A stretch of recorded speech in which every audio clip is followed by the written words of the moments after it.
Now, have you ever imagined living in a silent world? For the hearing impaired, the world around them is just that. This doesn't mean they are less out of life than those who can hear. It just means they experience the world differently. Robert Auma gives us a clear picture of what Christmas and New Year celebration mean to the deaf children in the country.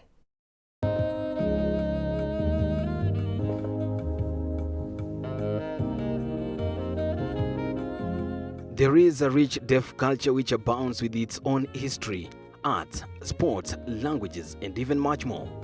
At the center, deafness is celebrated, explored, and represented through a series of community and leisure projects, arts, exhibitions, and regular social events. O God of all creations, bless this our land and nation. Malika is 8 years old, not deaf, but passionately loves signing. She joined Lugha Ishara, a signing school, to learn sign language, to know how to speak to the deaf. Unity, peace and liberty. Looking at their innocent faces and beautiful smile, you will clearly tell they knew it's Christmas. Are you wondering how?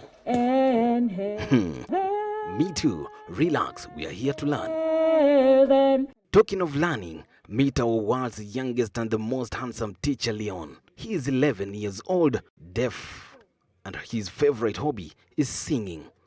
If you could be doubting what our teacher is capable of doing, scratch that, because you are about to learn how to sign the days of the week.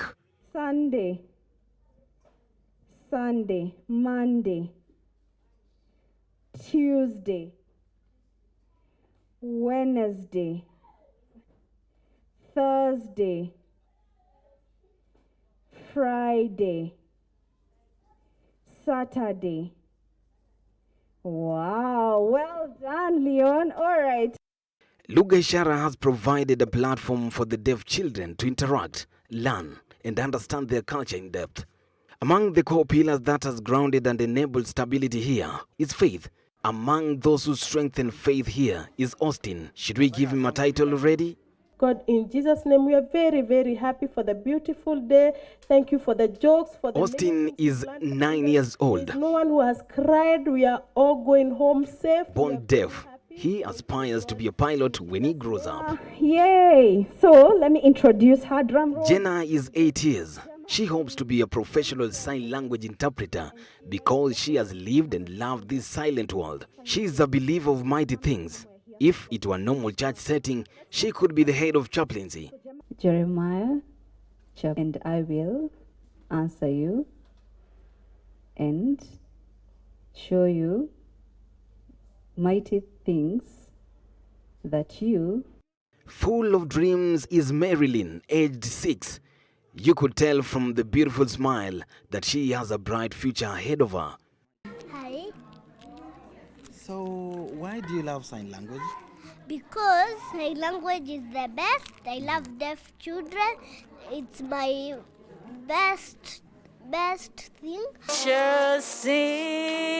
It is never Christmas season to them without the message of the birth of Jesus. To them, it is the measure of what Christmas is. Yep, and everyone had to go back to their hometown to be counted. And so Mary and Joseph had to go from Nazareth to Bethlehem. Please note, there were no cars or planes back then, so it took about 4 to 5 days. Behind all these beautiful smiles, there is an ever-busy hand that stretches to make a peaceful world for them.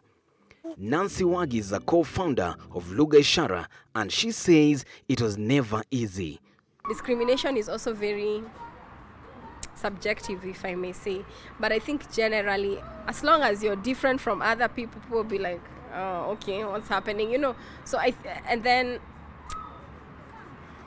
wow, that's a difficult question to this. Like, I think I'll look at it case by case, because some parent stories are very deep. And then disability also compounds with other problems like. How did Lucy Bachi, stage director here, know about what was needed for the season? I was called in to direct the show, and I did it, of course, because I loved the vision and I could resonate with the vision that Lugha Ishara has. Beatrice Kariuki is a parent to one of the kids here. She explains how life has been to cope up with the reality that she can never hear her child speak. Mimi ni mzazi wa mtoto deaf. Alizaliwa akiwa na conditions. Kutoka kuzaliwa kwake alikuwa na congenital conditions. Alizaliwa na deformity miguu. So akiwa na mwaka mmoja na nusu hivi ndio nilirealize haongei. Despite all this, she is content. Does Nancy Wagi has vision for Lugha Ishara?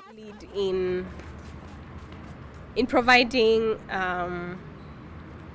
online educational content or edutainment for deaf children and for deaf people at large. We see or content that is done in sign language. Yeah, that's where we see ourselves leading that. Yeah. Thank you for our parents. Austin, the prayer warrior, has nothing to regret in the world. He believes that how they relate to the world is how the world should be.